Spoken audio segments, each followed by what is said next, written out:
National Weather Service in Milwaukee has issued a severe thunderstorm warning for southeastern Sauk County and south central Wisconsin, northwestern Dane County and south central Wisconsin, northeastern Iowa County and south central Wisconsin, southwestern Columbia County and south central Wisconsin, until 6:15 p.m. At 5:39 p.m., a severe thunderstorm was located near Maizomanie, or 10 miles northwest of Mount Horeb, moving northeast at 35 miles an hour.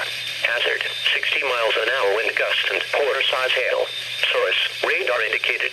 Impact, hail damage to vehicles is expected. Expect wind damage to roofs, siding and trees.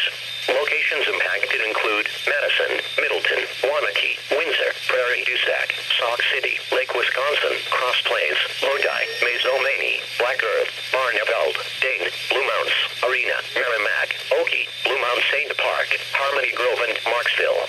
For your protection, move to an interior room on the lowest floor of the building. A severe thunderstorm watch is in effect until 11 p.m.